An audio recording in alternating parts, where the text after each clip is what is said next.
Welcome to another edition of the Craig Carton Show. Tyrone A. Johnson here as always. We have another great show planned for you, and we're living in very interesting times right now. Let me just check my handy-dandy notebook. Today is October 14th, 2025, and I can tell you for the first time in a very, very, very long time, it's wide open, baby. It's wide open. If you root for an AFC team right now that is 500 or better, you can start dream the impossible dream. And that means Super Bowl. Because everybody's alive for it right now. There is no dominant team in the AFC. There might be a couple in the NFC. We'll get to that another day. But after last night's Buffalo Bills loss, all right, a 10-point loss last night to the Atlanta Falcons, 24-14, it's now anybody's conference to win. I thought for sure the Bills were going to have an easy game of it against Atlanta. I totally misread what the Atlanta Falcons bring to the table. Michael Penix playing good quarterback. Obviously, Bijan Robinson, arguably the best offensive player in all football, not just the AFC. But the result of last night's game is that I think we can start looking at the Buffalo Bills now a little bit differently. The Buffalo Bills cannot run the ball thus far this year. They can't stop the run. You saw that again last night. Bijan Robinson had 19 rushes for 170 yards, added another 68 catching the ball for over 200 yards out of one dude, and he's the focus of the offense. You might want to guard him or try to have a defender on him or a couple defenders on him, but Buffalo chose not to. So defensively, they're not great. Josh Allen's in some kind of weird funk the last few weeks. And I can make the argument right now that the New England Patriots are better than the Buffalo Bills. And it pains me to say that because I spent 20 years of my life as a Jet fan chasing the New England Patriots, albeit with Tom Brady and Bill Belichick. Now you're telling me I got to chase the New England Patriots with Mike Vrabel and Drake May? Yeah, that's a fact right now. New England has absolute Super Bowl aspirations right now. The Bills do too. But after last night, I decided to do, I don't know, something we call in the sports talk radio business, research. Most people don't. I'm the anomaly. I'm the rare guy that actually reads. I'm the rare guy that actually does his homework. Other than when we're talking about Seattle Mariners pitchers, we'll get to that a little bit later on because I'm in a big fight with the three Mariners fans that exist in the country. I'll get to that later, a little bit later on. I got to win, they got to win, but we're having a nice little battle online right now. But consider this, if you will, just for a moment. The Buffalo Bills wins this year. They are 4-2. And while in a tie with the Patriots have the tiebreaker because they beat them the only time they faced off head-to-head two weeks ago. I guess a week ago, right? Yep. So the Buffalo Bills beat the Baltimore Ravens. Remember that great fourth quarter comeback? 4.5 minutes left, down 15, and somehow, some way, the Bills come back and they beat the Ravens. Well, what did we learn about the Ravens? They have arguably the worst defense in the AFC. It's still a game the Ravens should have won because they dropped 40 on the Bills. But another example that the Bills' defense, not great. Yep. All right, so the Bills take a week one win against the Baltimore Ravens. The Ravens right now are, let me check, 1-5. That doesn't count as a good win, right? Week two, or the second game I like to have in my schedule, they play the New York Jets. They beat the New York Jets.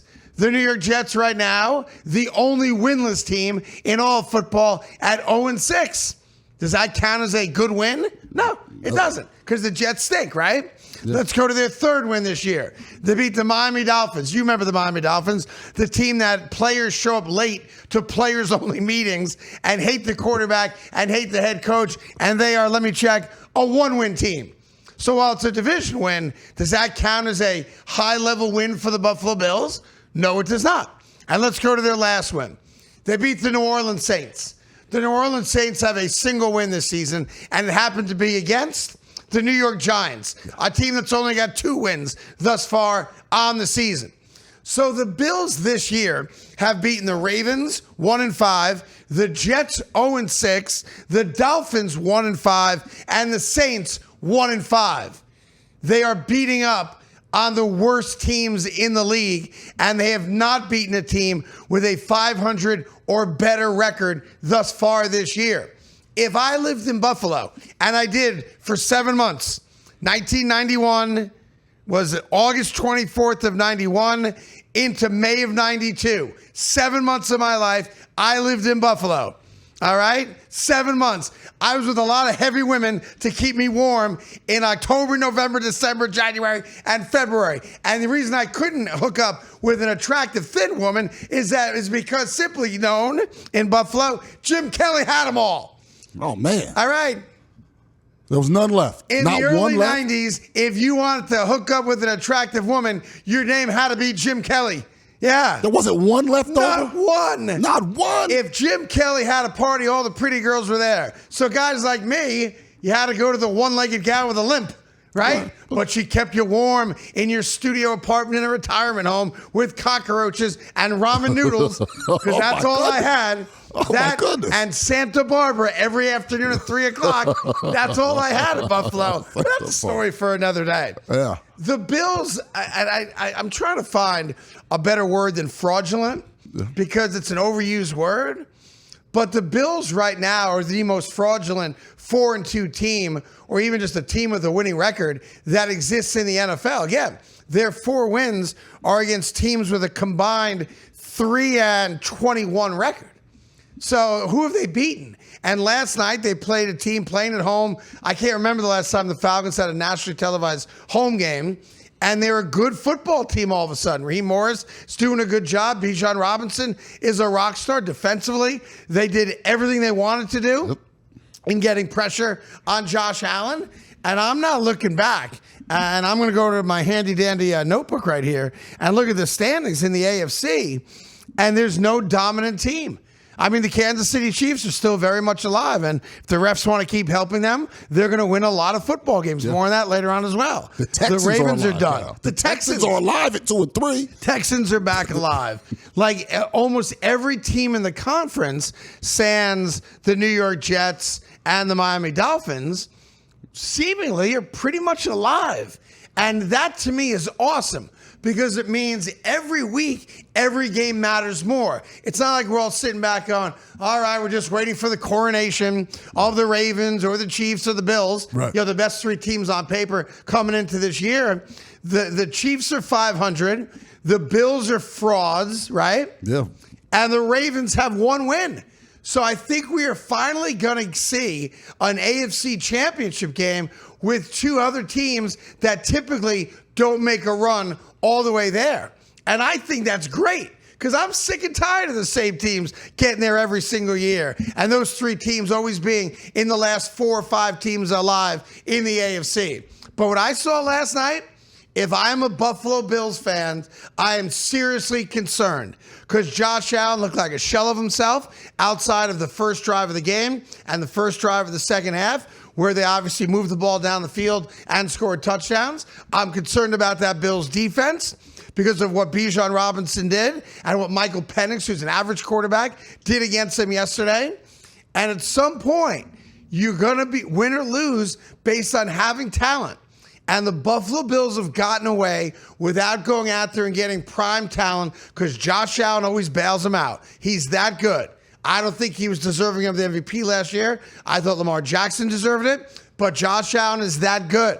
And all of a sudden, when you wake up, if you're a Bills fan, who's the one guy you trust other than Josh Allen? Who is he throwing the football to? Now, I know, there's guys on that team that we like, but there's no game breaker on that offense. So if you can stop the Bills from running the football, Josh Allen's got nobody to throw the rock to. And let's be honest, ever since he got married. Uh-oh. I don't know. Uh-oh. It's one thing when you're showing off to the girl that you want to marry. Once you get married, sometimes that game implodes. So congratulations to every other AFC team that's got a 500 record or better. You are now very much alive for a legitimate run to the Super Bowl. And the Chiefs are struggling, and the Bills are struggling, and the Ravens are done. It is a brave new world. Anybody can rock the AFC in the Super Bowl this year, and I'm here for all of it. Coming up next, when should you let a baseball hit you in the leg? After this.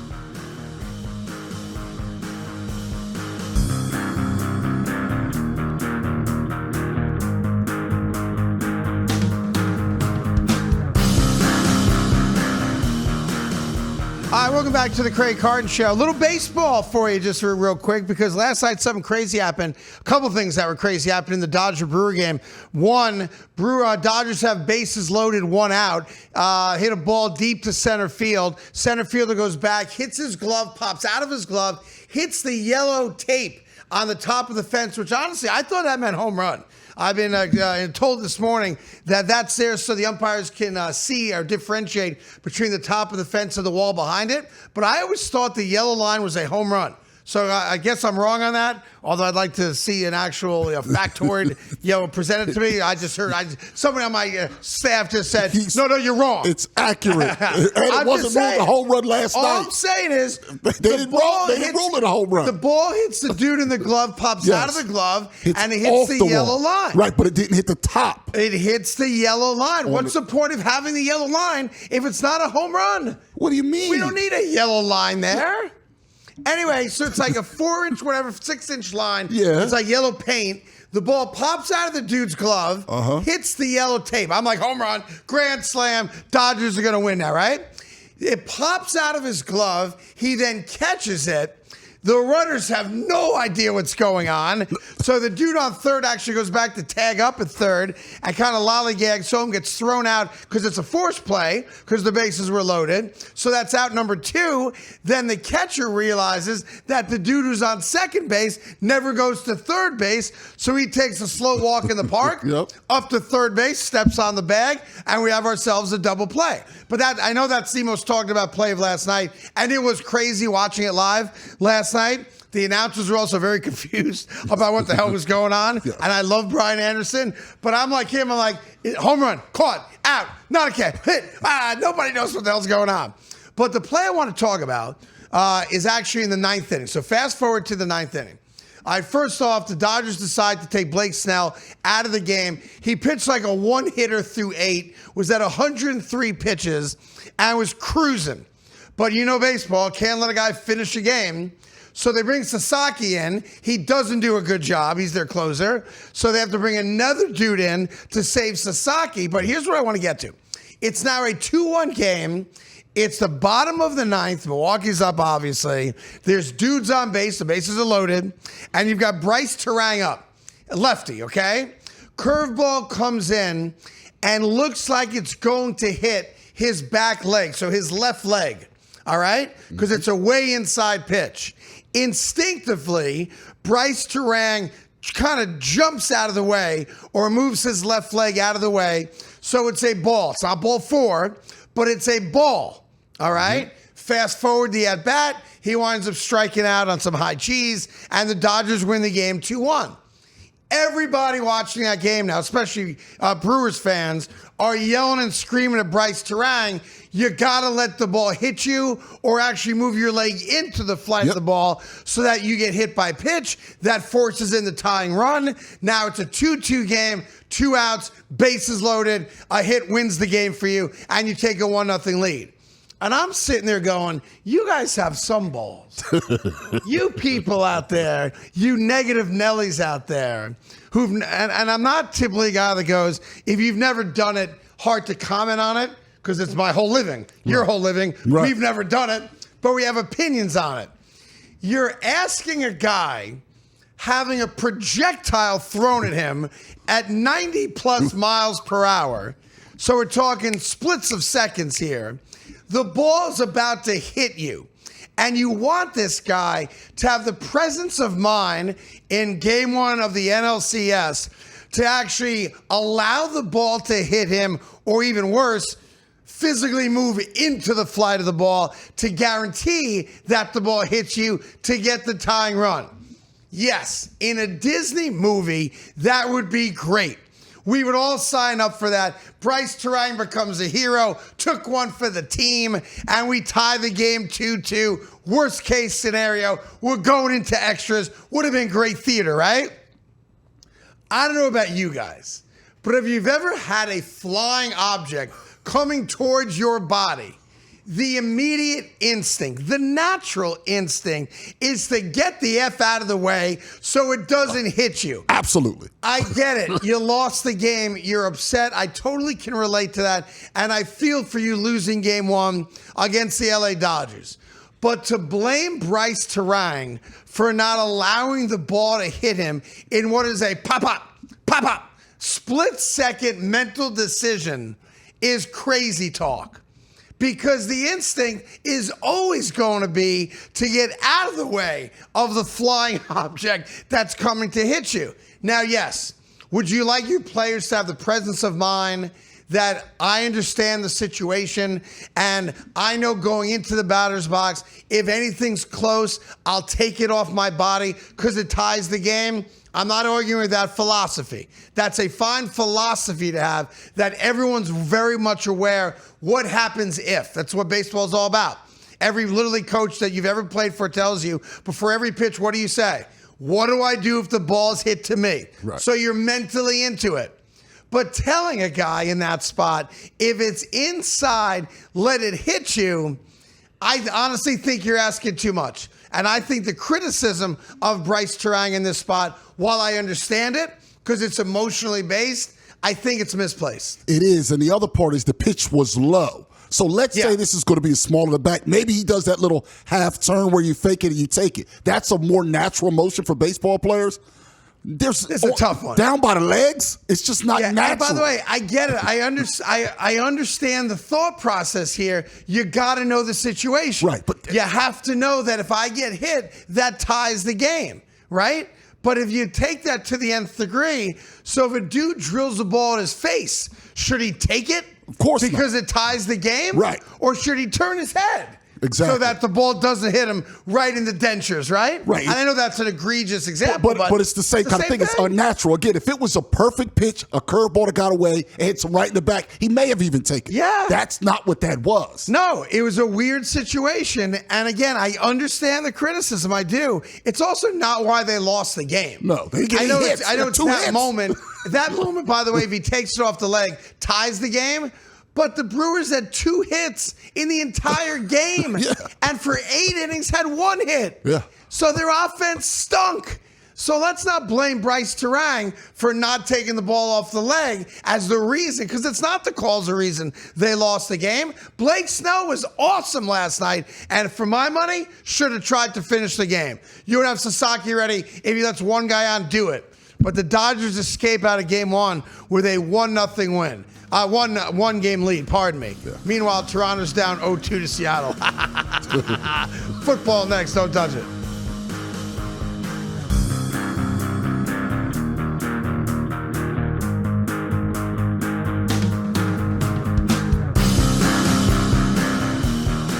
Hi, welcome back to the Craig Carton Show. You may have seen, James Franklin, Penn State coach, got fired from the Nittany Lions. Now it's going to be all hands on deck approach to finding the next coach for that corrupt, cult-like program in Happy Valley. But part of the deal with his contract is not just that. He has what's called offset or mitigating language in the contract. Real quick, what that means is that if he goes and gets a job elsewhere, whatever that job pays him, Penn State doesn't have to pay that amount. So just real quick, he's making $8 million for the next 6 years. If Tyrone A. Johnson hired him for $1 million a year, well, then Penn State would only have to pay him $7 million, right. And then the other $1 million comes out of the new job. But there's also a lot in this contract that requires and demands that he actively pursue employment, which for me, because I'm a creative thinker, that's the next great television show out there. I call it James Franklin Needs a Job. And I would escort James as like his wingman, and I would have him apply for all sorts of different jobs, kind of like the micro dirty jobs show. Yeah. Well, what kind of jobs? So James Franklin's making $8 million a year for the next 6 years, no matter what, right? No matter what. Just a matter of where the money comes from, but he's guaranteed making the $8 million, right? Yep. So how great would it be if James Franklin, because his contract states he has to attempt to find employment. It doesn't say what type of employment. It just says he has to try to mitigate the financial responsibility that Penn State has. Yep. I got all sorts of jobs I think James Franklin could try out for, and I think it would be a great TV show. It would be. Like the guy that has to shovel up the dead deer carcasses off the New Jersey roadways. Oh man. Yeah, that's a rough job. James Franklin. He's on the side of the road. You'll be driving on the turnpike in Jersey. There's a dude in a vest scooping up dead deer parts, and you're like, is that James Franklin? Yes. Head coach of Penn State? Yes, it is. Yes, it is. And he tries out for that job. It doesn't go so well. Okay. So he moves on to the next job. All right. But there you go. That's the next great television show. James Franklin needs a job. And you put him in all sorts of different scenarios. Like I have an old friend of mine. He's not a friend anymore, unfortunately. Had a job. He would have to, how do I say this delicately? It's probably the worst job I've ever heard of. Uh-huh. He was like a janitor in a and a what? What was it? He was a janitor in like a men's X-rated store where okay. you put like quarters in the machine and the curtain opens and the girls do stuff for you. You had to clean that up? Yeah, he had at the end of the night, his job was to mop up all the different rooms.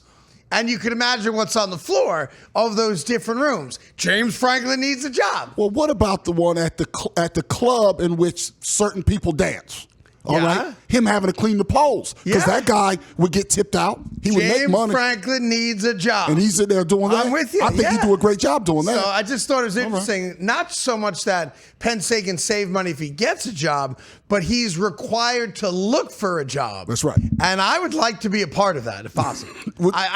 Would you like him to sit next to you once a week? No, I got you. All right, I don't need anybody else. All right, well, I appreciate that. I mean, do you want to be the guy that mops up after dudes? Absolutely not. All right, so stay right there. Yeah, I'm not doing that. Why are you replacing yourself? Well, I was just wondering because you've had a lot of vitriol towards that man. I said, look, when it comes to guys being fired, I'm always right because I'm not one of these guys that goes out there willy-nilly. I don't get joy out of it.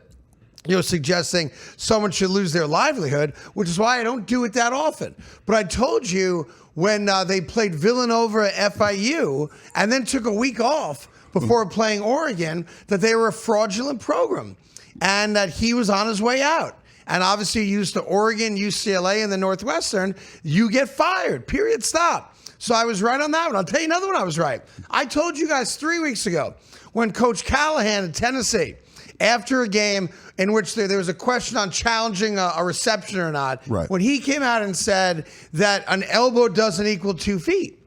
And we're all like, yeah, it does. So does a shin, a forearm, a knee. I mean, it was the whole basis of John Madden's book. It was the title of the book, 1 knee equals 2 feet. So anybody that's ever grown up watching football has always known at the NFL level, if you don't get 2 feet and it's okay, as long as a knee hits in bounds, an elbow, a forearm, or a shin. Something, right. We've always known that. And when he came out 3 weeks ago and said that he thought the rule was opposite of what it is, and then claimed, I know the rules of NFL, and he clearly didn't, I said 3 weeks ago, when the Titans looked like a poop show, that Callahan, should be on his way out. And I didn't get joy out of him, just right. It's why I'm here for 34 years, because I'm almost always right. Like you try to find my losses, I can't find any. I'm right, much like, as you'll learn after the break, I have been right for years now about the Kansas City Chiefs getting the betterment and the better calls from officials. Well, a study's been done. Another win for me right after this on the Craig Carton Show, which is also now a podcast, so download it.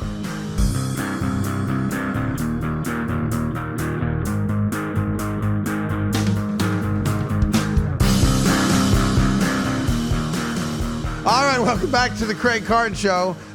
Rumor is D'Angelo might have passed away. We're trying to fact check that, and then we had to explain to our producer downstairs who D'Angelo was because he's not an anorexic white rocker from 1978. Ethan goes, was he in Duran Duran? Yeah, sure. No, he wasn't. He wasn't. He also wasn't the drummer for Hall & Oates. No, he wasn't. And he's not in the Yacht Rock special either. No, but not Christopher Cross. We're working on it. We're trying to confirm that right now. Real quick, I know everyone in Kansas City hates when I do this, and I don't want to go to the well once too often when it comes to Kansas City and the officiating, but it was interesting last night where Elijah Moore caught a ball, and there was a part of the ball that connected with the turf. Yep. And it was a key part of the game, and very quickly it was overturned from a catch to not a catch because although he did have his fingers around the ball and had what looked like possession, to be fair, it was very clear that the ball hit the turf. So the referees got it right.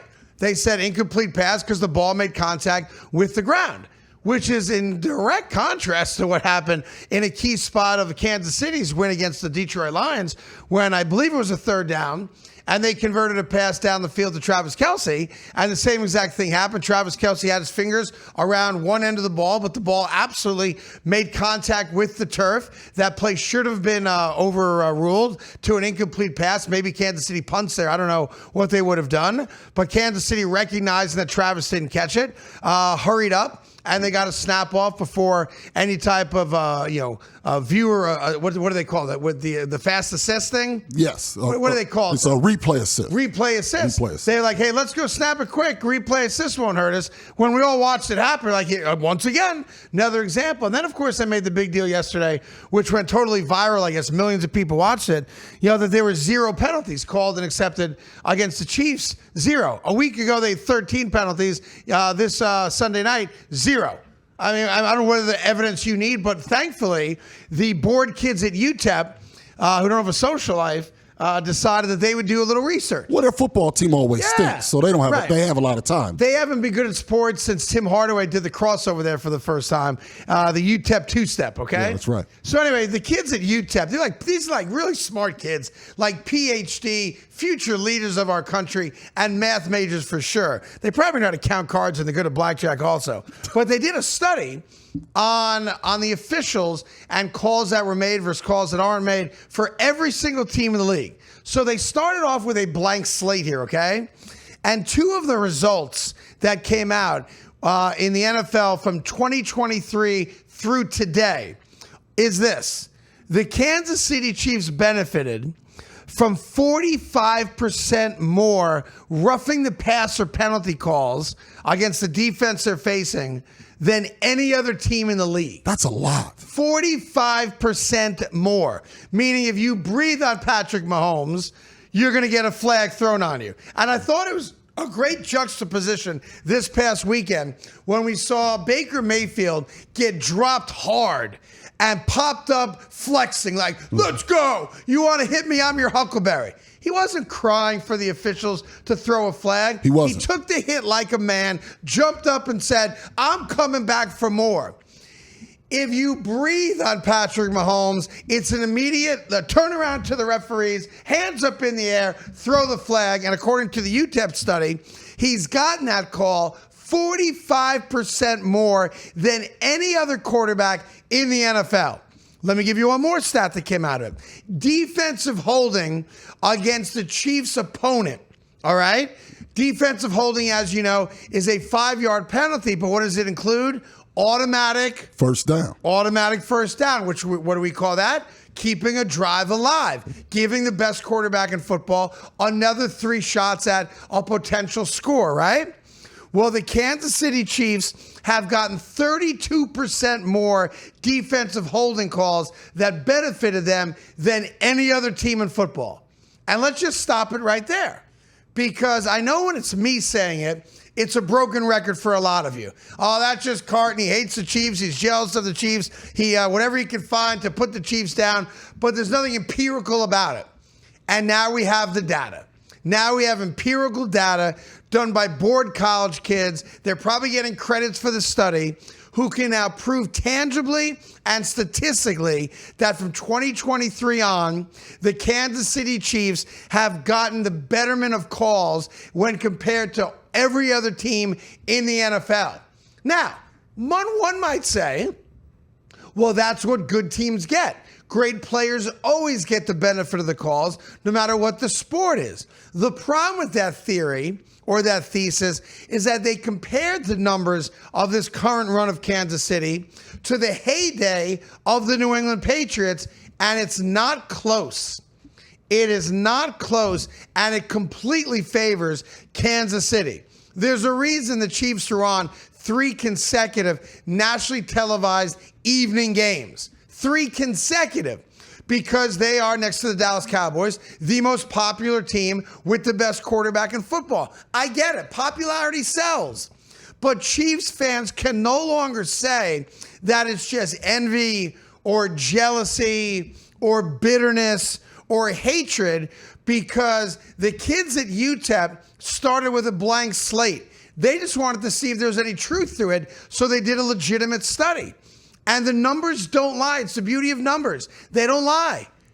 And the numbers will tell you that the officiating has been embarrassingly skewed in favor of the Kansas City Chiefs, both with calls against the opponent's defense from a holding standpoint and calls against the opponent's defense when they get anywhere near the vicinity of Patrick Mahomes. And if you don't think that's a problem or other teams don't game plan for that, you're wrong, because it is a problem. And if I'm coaching an opponent of the Kansas City Chiefs, my mantra all week long has to be, don't give the refs an excuse to do what they're dying to do.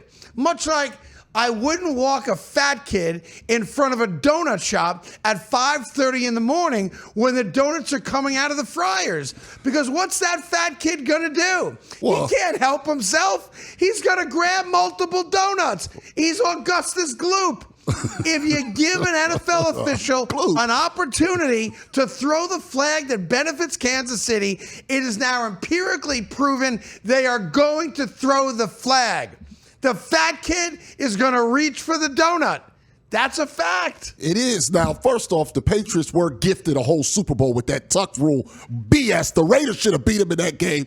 But that wasn't a rule at the time. It wasn't. But that's why they went. I don't disagree with you, but it wasn't a rule. They went to different forms of cheating in order to make up for the ref. The Chiefs don't have to cheat because the refs are cheating on their behalf. But they're cheating on their behalf. So the refs. Yes, I can't blame Kansas City that the refs curry favor to them. I guess that's an argument I won't win. So I'm with you on that. Yeah, but it doesn't change the fact what I said yesterday, and that is even having the best quarterback in football and a Hall of Fame tight end and the fastest wide receiver in football and the best defensive coordinator and arguably a top 4 coach in the history of the NFL. Unarguable at this point. He's in there now. Yeah. But you could debate where he goes in the top 4. Don't matter to me. Somewhere in there, yeah. But it doesn't change the reality that they don't win on merit. They don't. And they're good enough to win on merit. And that's what's so frustrating. I root for a team that sucks. I own it. The New York Jets cannot win on merit. And if you gave us calls, we might not win. The Chiefs are good enough to win on merit. But the NFL doesn't allow them to.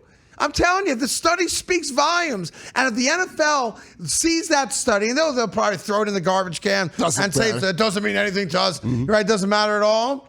It's why people have a problem. I want to see a Super Bowl champion win on merit. And they're good enough to do it, but the NFL is so worried about them not getting to the Super Bowl, they rig it so they do get to the Super Bowl. And in this year, more than any year recently, as we open the show with, it's wide open. The Chargers can make the Super Bowl. They can. The Patriots can make the Super Bowl. The Colts can make the Super Bowl. But you know exactly who's going to be sitting there in the AFC Championship game with the referees waiting, like they're in a shootout with Billy the Kid, hands on the pistol, waiting to go. Wait, did someone burp? Throw the flag. Come on. Stop.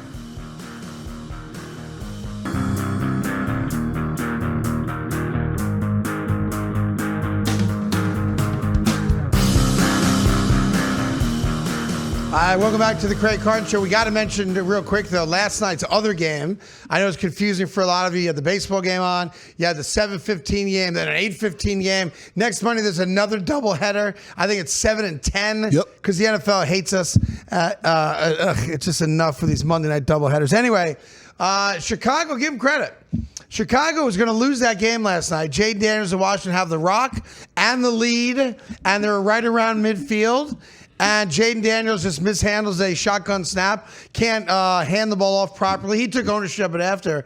And then Chicago did something interesting. So they get this reprieve late in the game because they're going to lose the game. The game's a wrap. Washington's got the ball, a couple more first downs, and it's over. And Chicago loses for the first time in 3 weeks. But Washington has the turnover. Now, Chicago's got the ball. All they had to do was get into field goal position with a chance to try to win the game. Their field goal kicker is Moody. He was the former San Francisco 49er kicker. He's not very good. He had one field goal blocked last night, had a couple others 40-plus, but he's not a consistent field goal kicker. And I thought it was weird with about 1:40 or so to go that Chicago clearly looked like they were playing for the kick. Like they were not interested in having Caleb really test his arm and go downfield or go downfield in the middle of the field and risk a potential interception. This was, let's get 20 yards and let Moody try to win the game for us. He had already had a kick blocked, and I'm saying, I don't trust Moody at all. I saw that dude miss a bunch of kicks for San Francisco. Long story short, he does make the kick, all good. Chicago gets the win. That's 3 in a row for Chicago. Washington losing. Turns out that your Eagles had a great weekend. Absolutely. A great weekend after their Thursday night loss to the New York Giants because the Dallas Cowboys lost to Carolina. Yep. Washington, who could have been in a first-place tie with them record-wise, loses last night. So Philly kind of gets away with their back-to-back losses. They do. The last one being against the New York Giants. And now you've got the Minnesota Vikings coming up with Carson Wentz. So what could have been all of a sudden some pressure on Philadelphia because had the Commandos won, obviously they're 4-2 tied for first place. Had the Cowboys won, they'd be over 500 and a half game back for first place. And the Giants are feeling good about themselves. So what could have been a very interesting mid to late October, early November for Philly, it still might be. But Philly got a major break this weekend and last night with both Washington losing and the Dallas Cowboys losing. And now you got to take advantage of it. Absolutely. Now you got to go beat Minnesota and then take a little revenge against the New York Giants and Philly the following week. And then you could take a big sigh and a big deep breath. But it was this close because the Cowboys lost on the last kick, right, to Carolina. Washington loses on the last play of the game, the kick. And because of the way they both kind of faltered late, different reasons, of course, Cowboys gave up 30 to Carolina. And, Jaden Daniels does something he's never going to do and just drops the snap. Also threw an interception in the game. What I'm starting to notice is Chicago doesn't make mistakes, and the same thing goes with Atlanta. It's looking like so far in the NFC, the cleaner football teams are the ones winning. Yeah, I think that's probably typically the case. But in the AFC, it's been a little bit more wild. AFC's all over the place. It's been a little wild. All right, let's get to some news and notes while we have time for it. I'll start you off in the NBA. You may have seen that the Milwaukee Bucks have signed another anti-Kidimaka-Tubo. Apparently, Giannis has another brother who thinks he can play basketball. Yes. They signed his other brother to a two-way deal. Yeah, Alex. And Alex Jessepson. Yeah. And look, Milwaukee admitted it. I don't know if it was the GM or someone else, the owner, but someone came out and goes, yeah, we know what we're doing. The Knicks wanted him. Everybody wants him. He's willing to stay in Milwaukee. We'll sign his mother to a 10-day contract. And anybody else with the same last name, if that dude will stay in Milwaukee. Yeah. So I get it. And I know all the Nepo folk, the anti-nepotism folks out there are yelling and screaming about it like you care who the 11th and 12th men are on the Milwaukee Buck bench. He's actually like number 13. It's a two-way contract. Yeah. He's going to be in the G League. He's going to be up and down. He's basically Bronny James. That's what this is. And other than being his son, it's his brother. Yeah. So I know you could yell and scream all you want about what the Milwaukee Bucks are doing. At no point did Milwaukee say that we think he's a starter in this league. At no point did his brother say, I'm better than a lot of dudes I see in this league. And they didn't draft him in the second round and give him $4.5 million guaranteed. So quit your yelling and screaming. If I was Milwaukee, and that's the only way to guarantee that my best player in the last 40 years stays with me, like I said, you got a grandma that plays basketball? 10-day contract. Yeah. You got a one-legged dwarf sister that plays basketball? Fine. Two-way contract. And speaking of one-legged dwarfs, do you think that this planet has on it a 4-foot-tall person that can dunk on a 10-foot goal? Do you think the animal exists? I believe so, because I think Simone Biles is not 4 feet, but she's 5 foot. Dunk. Have you seen her vertical leap? Her vertical leap. It's a trampoline she's running on. You got to see her regular vertical leap on a football field. No. I think she may be able to dunk. Gymnasts run on trampoline floors. I've seen her not on those floors. You think you can do that kind of flip off a wood floor? I believe right now at 5 foot, she could touch this high ceiling. I don't think so. But let me show you a video of the little guy. It's my favorite video of the week. I thought this was fake. Yeah, I did too. This guy is 4 feet 3 inches tall. And yeah. I mean, what? He's the greatest athlete in history. Look how small he is. Yeah, I didn't know Webster could dunk. This is unbelievable how much he gets up. And he goes like kind of reverse with power. Yeah. It's unbelievable. It's the greatest dunk in the history of the world. Another story for you that's only going to make news here in New York. The New York Jets and Giants share a building. It's a dump. It's called MetLife Stadium. Yeah. Unfortunately, they were both cheap, and while it still cost $1.2 billion, neither team wanted to fork out all the money. Mm-hmm. And I don't know how much money the city gave or the state of New Jersey gave, but they split it. Yeah. So Giants and Jets share a building, which is just stupid, right? They're the only two teams in the NFL that share a building, and in the most populous and wealthy states in America. At the time, LA they share now. But at the time, they were right. Not anymore, right? Yeah. So what's crazy about this is there was an out in the contract. The Jets or the Giants had the out, and it was first come, first serve. Could have opted out of the stadium deal and gone and tried to find a new stadium just for themselves. That'd be great. The New York Jets declined the opt-out. What? Meaning we are getting a minimum of 4 more years of football in a shared stadium in New Jersey with the Jets and the Giants. Now, to be fair, the Giants could have opted out also. They chose not to, but that's really been their home, right? The Jets' home was Shea Stadium in New York, and they should have built a stadium on the west side of New York City. So MetLife Stadium is not going anywhere for a minimum of another 4.5 years. Yuck. Ugh.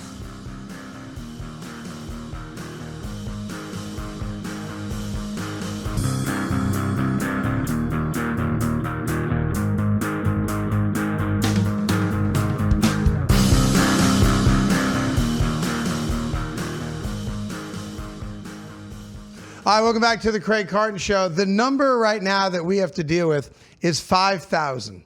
5,000. 5,000. It has been 5,000 days.